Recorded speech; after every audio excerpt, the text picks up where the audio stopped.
Empire. Heel back to Hachimura. Konnichiwa. First off, happy Thanksgiving, everybody. It was more just shocking to hear from him and understanding that he gets the most assists from me and the most spoon-fed baskets ever. You know, the culture is actually damn good. To sit up there and to say you don't have a culture problem in the nation's capital, everything about the organization points to a culture issue. One guy took a in another guy's shoe. I'm a little pissed off about it, but I know how I am. I was kind of expecting it. It's disrespectful. It was like Eric Killmonger going for total domination. What hug is mine? We're not going to be fucking sunk this year. We're the Stanley Cup champions! Yeah! Thank you for joining us today. We are the Beltway Sports Bros. I'm Matt Vazana, and as always, my brother Noel. Real quick, I want to thank HecoStix for sponsoring the show. It's spelled HECOSTIX. Go to HecoStix.com to see all the videos and testimonials on the product. When you get there, use our promo code BeltwayBros at checkout to receive 10% off your entire order. Again, that promo code is BeltwayBros. Hey, Noel, we're going to get into this in a minute. A little bit of a rough game. Yeah, it was something. Yeah, it was something, all right. Even though we didn't have the outcome we were looking for. But we're going to have USA Today NFL writer and columnist, fellow Empire Media podcast host of Football Jones, Mike Jones, a little bit later in the show. So that's something to look forward to. Yeah, no, absolutely. There's something positive in the show. Yeah. We kind of had a feeling they were going to lose, so we felt like we had to bring out a big gun for this, you know? Yeah, right. Actually, we both said they were going to win, if you go back to the predictions. We thought we were going to have a party with Mike Jones, you know, but maybe... Yeah, well, maybe he can raise the level of the show a little bit and bring some positivity. Maybe. We'll see how it goes. Let me get through this real quick. Please follow us on Twitter, Instagram, and the Facebook group. Just search Beltway Sports Bros. You can also find us at beltwaysportsbros.com. One last thing, if you are listening to the show right now, which obviously you are, please hit the subscribe button or follow so you don't miss a single episode going forward. To start, if you didn't see the game, lucky you, but if you'd like to relive the horror real quick of week 2, I'll be happy to do that for you. Hey, Halloween is coming up, right? So, yeah. Well, Washington lost at Arizona 30-15 in a pretty one-sided contest throughout the game. Arizona led 20-0 at halftime behind Kyler Murray to DeAndre Hopkins. That was a touchdown there and a Murray 14-yard run in the first quarter, and the Cardinals never looked back. Washington did score 2 touchdowns late, one being a 24-yard pass from Dwayne Haskins to Terry McLaurin, and the other an 11-yard run from Antonio Gibson. There is an injury to report. Unfortunately, right guard Brandon Sheriff came out of the game when his leg was rolled up. He did not return. We have no updates on him as of yet. So... where do you want to start? The shitty offense or what? Yeah, sure. I don't understand. They just came out exactly the same way, inept as they did against the Eagles. The first 5 drives were just actually dog shit. Yeah. Punt, fumble on the Arizona 19, punt. I don't understand what the focus is. They came out as if they didn't learn anything from the previous game and were just trying something new again. It made no sense to me. It was just completely vanilla. There were a couple of little gimmicky plays yet again, and I just don't understand. I don't get it. It's not that complicated, and it looked like their offense was way over everybody's head. Yeah, and also the exact same thing happened last week as well when they started the quick passing, the slants. You know, they went back to that. It didn't seem as out of whack, you know, and they were just trying things in the Eagles game, but it was a little confusing. It looks like they did try to establish the run at first, like we talked about before with Antonio Gibson, which I do like him a lot, by the way. A side note. Yeah, he was one of the only bright spots on that offense besides McLaurin. Yeah, it just got so out of control, and it looked like when Landon Collins got that pick, it was going to kind of be a repeat of last week. You know, they're down 14-0. Yeah, here we go. All right, here we go. And then the fumble happened. Backbreaker, man. And, you know, that offensive line is dog shit. It's dog shit. It's not all on Haskins. Haskins was sailing balls. He was putting balls short. I get it. You know, sometimes he was stepping up into the pocket in situations where it's just like, where are you going, man? Yeah. But that offensive line was getting eviscerated. Even prior to the Sheriff injury, he was on his ass. He was getting beaten, and they have some serious issues there, and we've talked about it before, and we knew this was going to rear its ugly head, and that's a glaring issue. And on top of that, not allowing Haskins to be successful in what he knows. When you're giving up fucking 24 points in the first quarter total over 2 games, it's 24-0. That's a problem for any team, okay? When you're 37 points to 7 points in first halves in 2 games, I don't care what offense you have unless you're the Chiefs. You've got serious freaking problems, man. Serious issues. Well, that's on the defense as well, though. The offense didn't really turn the ball No, it's not on the defense at all. To give up. No, it's not. When you're giving this offense opportunity after opportunity. Look, when you go 3 and out right off the bat, okay? They had 3 plays for -9 yards on their opening series, Matt. That's not really starting things off too hot. No, I understand. Okay? But the defense still gave up a touchdown on the first drive. Okay, I understand that. Yes, they didn't get off on the right foot either, but they fought their way through the game. Their D-backs are dog shit unless the defensive line plays well. And it's very difficult for a D-line to play well against the likes of Kyler Murray. Absolutely. Okay, any of them. So the offense did not help them at all. At all. They got some garbage stuff at the end. McKissick played well at the very end of the game. Maybe he should be the starter initially. But where the hell is this Christian McCaffrey 2.0 shit? You know how many catches the running backs had in that game? One throw to the running backs on a guy that Haskins is playing with happy feet, overthrowing guys over the middle. Where's the dump-offs? This offensive line was getting eviscerated. Where's the relief guy? Yeah, I don't know. I don't know what the plan is exactly. There is none. Going into the season, we thought that this would be a lot of quick throws to running backs in the backfield, out of the backfield and everything. But I think the problem was that Haskins has very little touch on his throws out of the backfield as well. He was zipping them to those guys in the last game, and I think they're probably concerned that he can't actually make those throws properly. I mean, he spikes it at him. Well, look, then, no offense, my son Ryan's absolutely right. He is trashkins. If he can't make a freaking throw to a running back. And I don't think that's the issue. I don't. Well, that was the issue in the Eagles game. Well, fine. You can't base everything off of one game. So what, you just omit it from your offense because he had one game? You're talking ridiculous now. No, I'm not. The fact of the matter is, these are ways to make a quarterback more comfortable. You throw to your outlets, you throw to your safety blankets. If he misses one, fine. What, do you just omit it? No, it wasn't omitted. They were out there, all that second 2-point conversion. He had McKissick on the right. He should have thrown that immediately. He would have gotten. He was wide open, but he didn't look at it. He spiked it in the middle of the field. I understand. It's not going to be every single time, but when you throw one ball to a running back, there has to be a situation where there has to be adjustments there. It can't just be him zoning in on freaking McLaurin the entire time. My point is that this offense is inept and they don't come into games prepared.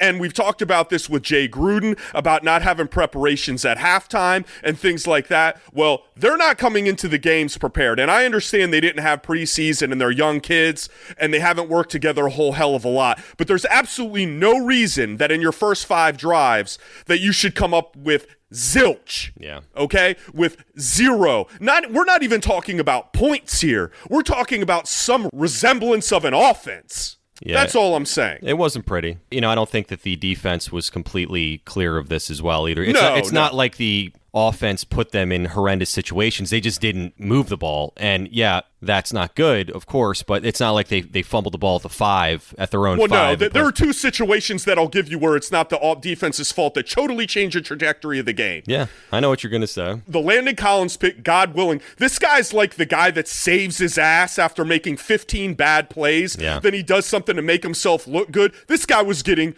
torched the entire game. He made one fucking play the entire game. Okay, he made that pick, but it was a big one. It was. They had the ball at the 19, could have made some real noise there. And also, the defense stopped him again. Fumble off the return. Mm-hmm. What are we talking about here? These 2 plays were critical in the game. They absolutely were, but I'm saying they were still deep in Arizona territory. It wasn't like the fumble, yes. The second fumble by Sims Jr., absolutely. That was backbreaking. I mean, what was there, 3 turnovers in 8 plays total on both teams? I mean, so you think that it helped the defense, that the defense, by picking the ball off in Arizona territory, that wasn't a big play by the defense, and then them fumbling it and having to jump right back on the fucking field yet again? They were completely gassed, dude. Oh, by the 4th quarter, they were toast, absolutely. I think they were toast before that. Having to run around like with that guy like a chicken with his head cut off for a whole game? Yeah, and I think it was just a bad matchup. I don't think they have enough. Yeah. I mean, that offense on Arizona's very good. And they play very quickly. They play that college-style offense that's tough to substitute during that. I mean, they're playing, the turbo offense, whatever the hell you want to call it, the entire game, even when they're up by 20, in the fourth quarter. They don't give a shit. So that's a tough offense to get prepared for. I think eventually the offense is on Arizona. The NFL is going to catch up to them eventually, but they do have a ton of weapons too, and they're multifaceted. And Washington isn't a very good football team. No, and that too. At the end of the day, that's what it is. And they have glaring weaknesses that we already talked about initially. The offensive line, crap. Apke, crap. Even Collins, I'll give him, as far as for the season, he's made 2 big plays so far this year, but I'll give him a D. For a guy making that kind of money and the veteran that he is, he's not playing up to par, man. He's missing too many tackles. Way too many tackles. He can't cover me. No. It's awful. It's awful to watch. Those 2 guys have no cohesiveness. Apke has given up big plays over the top. The D-backs are shaken. And another issue with the defense, and we're talking about adjustments during the game. I saw on a regular basis where we said, okay, Arizona doesn't have a big-time tight end. Great. At least they won't get urinated on by a tight end. But you know what Arizona did? They put Fitzgerald basically at the tight end spot over the slot. And you know who had to cover him? Moreland. He was getting bodied like Shaq on you, Matt. He was. Okay? Over and over again. No, and they tried to put Moreland. We talked about it at halftime. They put Moreland in the outside. Right. And actually, Fitzgerald kind of got neutralized a little bit more because I think they put Moreau. I could be wrong on there on Fitzgerald. I'd have to look at the film, of course. But no, but Moreland was on there, and then all that happened was Hopkins urinated him on the outside. So it wasn't really. Hey, man, that team is, like you said, has some serious weapons offensively. It was going to be a tough task for this defense. And like I said in the preview show, the offense was going to be Washington's best defense, and they did not show up. And a serious part of the responsibility and the sense of urgency has to fall on the coaching. They came out flat on both sides of the ball yet again. Right. Okay? Gave up a big drive, then they get the ball back, 3 and out, -9 yards. You cannot continue, especially with the level of talent that this team has, which is 5%, cannot continue to perform like this. You just can't. Yeah, agreed. Let's look at some positives before we get to Mike Jones, shall we? Okay. All right. Yeah, let's move to the positive a little bit. I don't want to be the yelling berserko guy on Mike. Yeah, the positives are that they're starting out with the Browns 6.5-point underdogs. So that's No, you want to know what the positives are? The NFC East looks like dog shit too. That's a positive. Absolutely. That is a serious positive. I mean, Dallas, by the grace of God, got out of that game on that onside kick and then got a field goal. And then Eagles look like shit. Wentz looks like garbage, and the Giants are the Giants, and they just lost Barkley for who knows how long. Yeah. So that's the one positive I will take from this. They're still tied for first place in the division. I'm looking at the NFC East right now, and it's looking like one of those. It's going to be those atypical 9-7, potentially 8-8 division winners. Yeah. It could be. Looking so far week 2. So that's the positive that I'll take from it. And, the young guys, Gibson, McLaurin, and Young. Those 3 guys look like they could be some anchors of this team moving forward.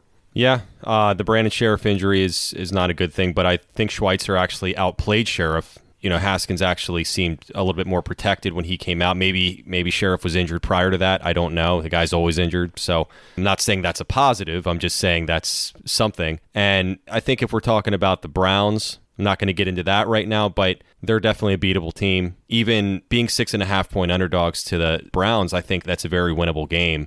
Positively, going forward, with more film that they put on, they're going to see what they do well and what they don't do well. And this is really early. What do you think that this team does well right now? I think that they throw a mean slant pass. For whatever reason, they can do that because Terry McLaurin cannot be stopped on those routes. Other than that, if they stick with the run, I think that they can run a little bit. I really like Gibson. I think that he's got an upside. He seems like he can carry the load. I like McKissick. Other than that, I really don't know. I mean, the defense is good. I think they can be good. I think that they, again, just ran into a buzzsaw with Murray. They just beat the 49ers last week with a very similar defense. That tough defensive line with Sure. a little bit. No, like you said, Washington is basically a poor man's Niners team. Yeah. What I think that this team does well is pressure the quarterback when they can, which Murray is not a guy that you can pressure very well at times. And I said before, don't give up the big plays by Murray. That was something that I made abundantly clear. And I know it's easier said than done. But when you give him big lanes and you're in one-on-one matchups, I mean, he had guys on skates, man. Yeah. Just don't give up the backbreaker. And they did that on multiple occasions, especially on third downs and even on fourth downs. And yes, I think this defense, once they don't play the Murrays of the world, will show better. I still think they have issues on the back end at D-back. And Fuller will help that, hopefully. Yeah, we'll see. Yeah. I wouldn't see any reason why he wouldn't. The issue that I had with the game is not the loss. The major issue, we can talk about all this stuff all we want and go over personnel, is they yet again did not come in prepared to fight in this game on either side of the ball. And that comes from the coaching, and these guys are supposed to be different, these coaches. And right now, I haven't seen it. Yeah, well, they can make adjustments at halftime. We've seen that. They just apparently can't game plan for. Right. So what's better? I don't know. I'm not sure. When you get yourselves in holes like this, man, I don't give a damn who you are. And that needs to change abruptly. All right, well, let's get to Mike Jones. Let's bring some sanity to this whole thing. Yeah, let's bring Mike in and have a little chat with him. Maybe he'll make us feel a little bit better about the situation.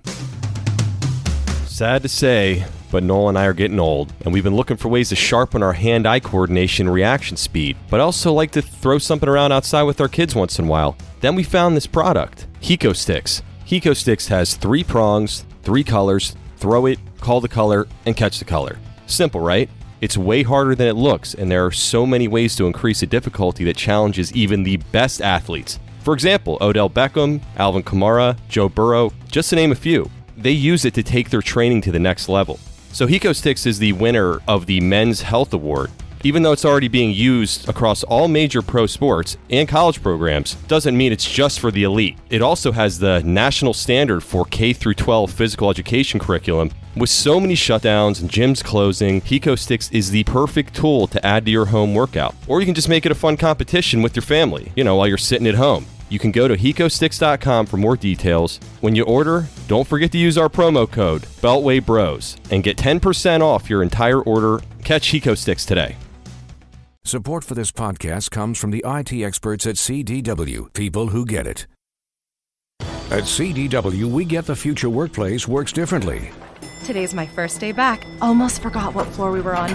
Understandable. But with modern health and safety technology orchestrated by CDW, the future can work better. Technology like thermal screening and occupancy tracking enables employees to walk confidently into the office. Wait, this isn't my floor. Is this even my building?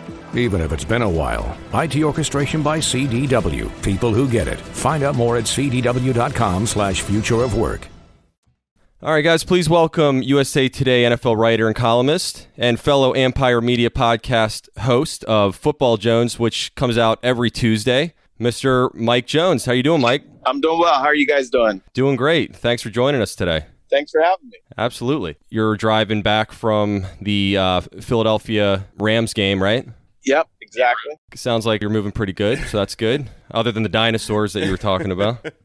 Yeah, I guess they got to have some way to make a little money since there's nothing going on at the 76ers or the Flyers arena. So there was this big, giant Jurassic Park drive-through thing that was going on right across the street from the stadium. So you didn't stop over, see a raptor or a T-Rex or something, I saw it from a distance. That's good enough. That was good enough. That's all you needed. Well, let's just jump in so you can have a safer drive home. Real quick, what did you take away from the game? Obviously, the Arizona-Washington game. What were your thoughts on it? Well, I mean, I feel like that I wasn't entirely surprised. I mean, I feel like there's going to be a lot of days like this because as encouraging as the Week 1 performance was, this team is still very much a work in progress. And you could tell that the Cardinals are a year ahead of Washington. They've got a quarterback who played all of last year, and there was no question that the head coach was invested in him last year. Washington had Dwayne Haskins play for part of the year, and for the first half of his year and the whole offseason, his head coach didn't want anything really to do with him. Arizona has got an unbelievable weapon in Hopkins, and they've got other pieces in place and a really good defense. Washington has Terry McLaurin and nobody else really. And their defense is, they've got pieces there. They're working on it. But so I know that Arizona knows what they want to be. I think Washington is still very much trying to figure out what they want to be. I think Scott Turner is trying to figure out what kind of offensive coordinator he wants to be. So this is a whole learning process for everybody involved. And so they're going to look really good one week, and they're going to run into a team that's more experienced than them, and they're going to look overmatched. But I did like that they showed life late. They didn't lay down and die, and they made the score a little respectable. Yeah, isn't that always the case with this team? Shiny on paper sometimes. Yeah, right. Kirk Cousins is the best at that. He knows what he's doing when it comes back to making things look respectable. He'll get you those 300-yard games, Every time. Except for today, which I kind of took a little joy in, I'm not going to lie. But anyway, so is this what we can expect going forward? Do you think that as the season progresses, they're going to look more like they did in week 1 or more like they did in this game? No, I think that, look, the first half of the season, the first month of the season is basically preseason. They're still experimenting a lot. I think by the time we get to that halfway point of the season, that's when you hope to see them have their identity carved out. And you'll know what their calling cards are. So, I mean, I'm not despairing if I'm a Washington fan. I'm just looking at it as, you know what? It's a learning process. We're getting a lot of stuff in place. And by the time we get to mid-November and December, that's when you want to start seeing real signs that Haskins is learning, the whole offense is learning, and you kind of see what they want to be and what they're going to be in the future. I understand that there's still a learning curve. This is almost like no preseason. They haven't worked together, all young guys on the offensive side of the ball. But it just seems, especially at the beginning of games, first quarter, 2 quarters, they just seem completely inept. They seem like they're trying gimmicks in order to show flashes of life, but Haskins does not seem comfortable in what they're doing, from my standpoint. What do you think? No, I agree. And I don't know if you guys listened to the post-game broadcast where he was on with London Fletcher and them. And he said it like 4 different times that they're still trying to figure out what they want to be. That really signaled to me that they don't have a firm grasp on what their game plan or what their playing style is. Look, I don't know. I think Scott Turner is learning. I don't know how he is at scripting his first 15 plays, but it kind of just looks like he's throwing stuff out there. Let's try this. Right. Okay. Oh, let's try this. That didn't work, so let's try this. And then you get to the third and fourth quarters, and he knows what he wants to do. Well, you got to try to figure out how to start the game with that same game plan where you're aggressive. And I really think that the best thing for Haskins and probably for Turner as well is going with that up-tempo.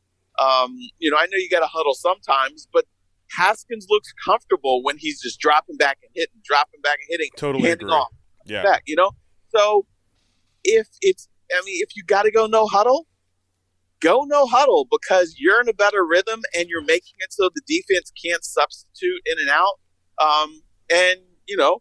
See what happens that way, because right now this whole experimentation for the first quarter and a half is putting you into a hole.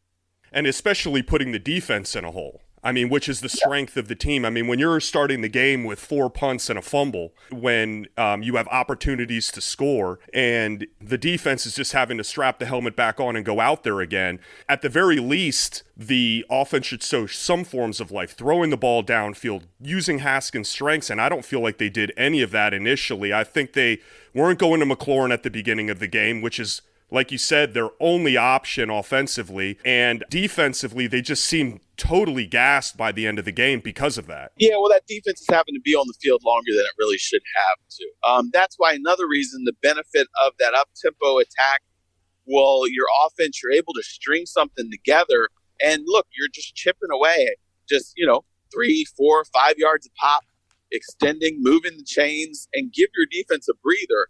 If you take a deep shot downfield on first down and you miss it, then you run the ball on second down and your guy gets stuffed, then you're in third and long, and then you're 3 and out, and your defense has got to get right back out there again. They've got to find a better way to develop a rhythm and ease pressure on their defense. Because, look, the defense is giving them opportunities. Right. They're getting the ball back for them. They're forcing the other team, it wasn't a whole lot of, getting off the field quickly today, but they definitely got the ball back for them at times, and the offense squandered those opportunities. So return the favor and play a little, keep away, and run the clock some, so that way your guys get a little breather. Do you think that they have the same confidence in Haskins after he starts to throw balls in errant locations? I mean, there were a few balls there, even to Logan Thomas and on the outside, that were sailing on him. I know he had some pressure around him and he had a little bit of happy feet at times, but do you think they started to get a little more conservative and started giving the ball to Gibson because Haskins, he wasn't making all the throws? Yeah, he wasn't. And I think he's still working. You can tell sometimes his mechanics are a little bit off, his fundamentals. And he's working on that. But the only way he's going to work on it is to continue playing them and continue to drill and things like that. I think you do have to be aggressive, but I do think when you've got a young quarterback, a strong run game is his best friend. And, I don't know, though. Do they have a running back that's capable of being that workhorse to ease the pressure on him? That's why I was really surprised about Adrian Peterson getting cut. Right. I understand that their style of offense, they need a different kind of back, but I want a versatile back that can give you a little bit of everything. So if you need to go with the play action attack to help your young quarterback, you've got somebody that the defense really has to, can keep them honest. With the O-line, that gives that'll help them on play action as well by being able to run the ball. This offensive line isn't, world beaters here. And I think that by continuing to do these type of plays, that puts pressure on them too, that left side of the line. And now with Sheriff down, I don't know what his status is at this point, but they're already thin and they're lacking in certain places as well. Yeah, you're exactly right. And ask any offensive lineman out there, every offensive lineman prefers to run block as they're getting going because it gives them a rhythm. The defense is back on their heels. They're not able to pin their ears back and just come after you every single time. And so that's another benefit of running the football. And that's something that Scott Turner has got to figure out. Again, he's learning on the job because he called plays late in the season for Carolina last year, but his dad was the OC. And I don't know if he's exactly ready to be that guy. I'm sure he's smart. I've heard good things about him. But this is the first time that he's been the guy as far as running an offense and figuring out how to call plays and set things up. Yeah, absolutely. Have you heard anything about Sheriff? He was getting blown up in this game. Was he hurt before this? Or because Schweitzer actually looked better when he came in? Haskins looked like he was actually getting protected a little more consistently. Yeah, I don't know. I haven't heard anything what his status was. I thought that he had been a little bit banged up at some point. Obviously he played all the game last week. So I don't know yet.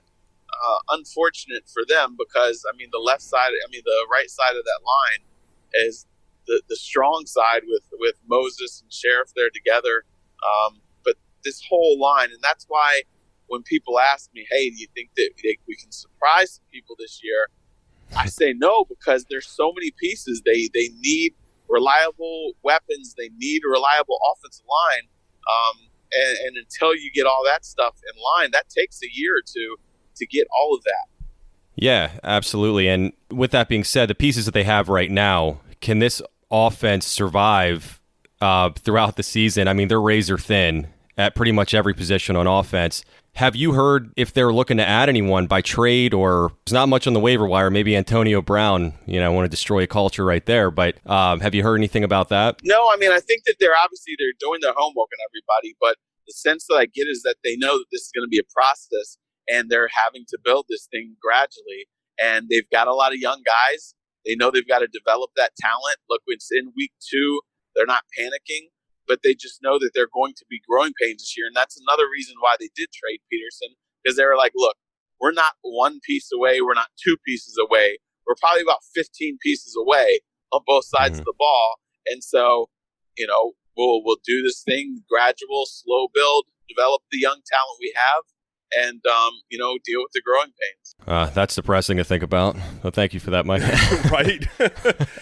Could be a few years down the road. Who knows? But obviously the defensive line is the anchor of this team. But honestly, I feel like if they don't get pressure on the quarterback, those D-backs are vulnerable. At times. Yeah. And it reared its ugly head sometimes today. I mean, everybody is going to have issues with Kyler Murray. That's not the problem. But I feel like the defensive backs sometimes just are very lacking. Yeah, well, I mean, does anybody out there scare you? Do you look at any of those DBs, and if you're an opposing coach, do you have to circle anybody? Maybe Landon Collins a little bit. I think once Kendall Fuller is back, that'll help you on that back end there. Right now, it's great. You've got young guys. They're getting experience. They're going to take their lumps, though. And so, yeah, that's why there's so much pressure on those guys up front, because if they can't win their one-on-one matchups and the guys on the back end are having to hold up in coverage, it's not going to go well. And, that's why this team is not ready for prime time, because everything has to go perfectly. You can't have any missteps anywhere for things just to have a chance to go well. And, if your offensive line is struggling, then, everything's going to struggle. If your defensive line is struggling, then pretty much the whole rest of your defense is going to struggle as well. Yeah, I mean, I guess you can't have halftime speeches by Haskins every time to motivate everyone. That's for sure. Yeah. Or play completely decimated offensive lines. That's also as well. But the Eagles and the Giants are 0-2, right? The Cowboys pulled off this miracle, and now we're 1-1, which was very depressing to see. While watching this game, I think we were down 14-0 at that point, and then they ended up winning that game. Do you think this team can stay competitive in the East with the way these other teams are playing? I absolutely think so, because, okay, look, Philly, I thought that they were going to have a leg up on everybody because of the continuity. Now, look, they've got to beat up offensive line, but that is not all of their problems. Carson Wentz is pressing. He's forcing things. He's not playing smart football consistently. They're wide receivers. They don't have a lot of consistent threats there as well. They've got aging guys, and then they've got young guys who are unproven. So, outside of their tight ends and Miles Sanders, there's a lot of issues. And I'm telling you, Fletcher Cox doesn't scare anybody like he used to anymore. Yeah, he's just a name. Yeah, he's kind of seen his better days. And then you look at the Cowboys; they've got a new coach. They should have lost this game today. If the Falcons were any better, a better team, they had no business losing that game. And the Giants, Daniel Jones doesn't look great.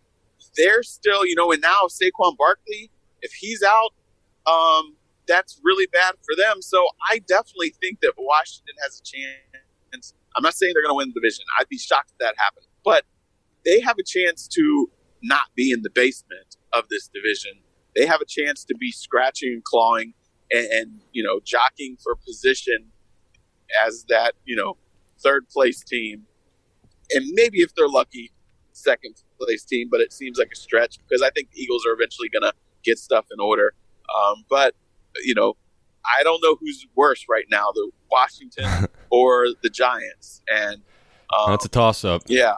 So there's hope for you there. Yeah, there is. I mean, do you think that this was just a bad matchup for this defense as well? I mean, Kyler Murray's all over the place. They've got weapons. I mean, I think Arizona is not just going to surprise some people, could potentially be a team to deal with in January type of thing. But that's just after 2 weeks. Who the hell knows? But Arizona's just a bad matchup for anybody, especially a team that has a stellar defensive line, and you can easily take that away by the way that Kyler Murray can move around and the weapons that they have. Is this just a bad matchup for this team? And I hope that that's the case. I mean, as a fan, that's just kind of what I'm holding on to, I guess, at this point. Look, let's not forget, Arizona just beat the Super Bowl runner-ups last week.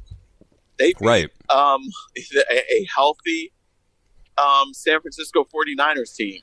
They gave them trouble because the problem is they have such an athletic quarterback who can run and throw, and it's hard for you to totally pin back years and come after him, because if you come after him, then he's going to burn you because he's so fast. But if you try to sit back and force him to pass and you give him time, then he's got the weapons to go to different guys and he'll pick you apart. So, then they have a really good defense. So, yeah, like I said before, this team, the Cardinals, are ahead of the schedule that Washington is on.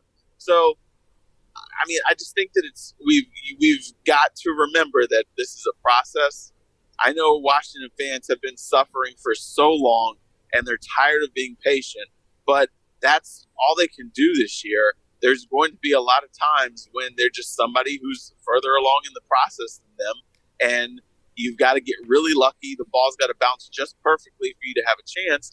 And today was just, they had no business beating Arizona. All you want to see is that they're making gradual progress and that they're figuring out their identity.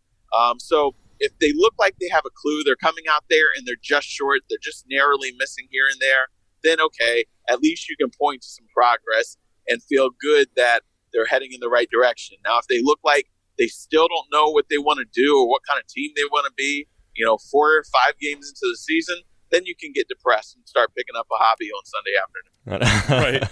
Well, I'm just hoping that, again, the NFC East is as bad as they've looked through the first couple weeks, so at least they look respectable in the standings there. I mean, and maybe win a couple division games here and there. I really think that as far as Dallas, they're probably at the most talented team out of the bunch right now. They pulled one out today, but I think that if they can win a couple division games and, like you said, look somewhat respectable and look like they're moving forward, I think that everybody as a fan will say, okay, well, we can be competitive next year. Right. You understand, okay, we see the plan. We're seeing where they're trending. That's what you can hope for.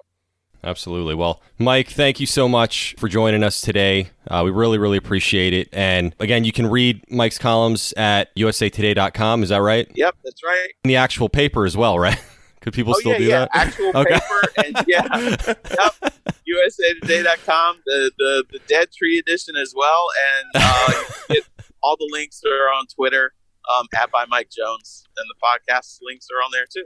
And again, you can catch Football Jones every Tuesday. It's an awesome podcast. Please check that out. Mike, thanks again. Hopefully we will catch you down the road. Yeah, thanks, Mike. All right. Thanks for having me, guys.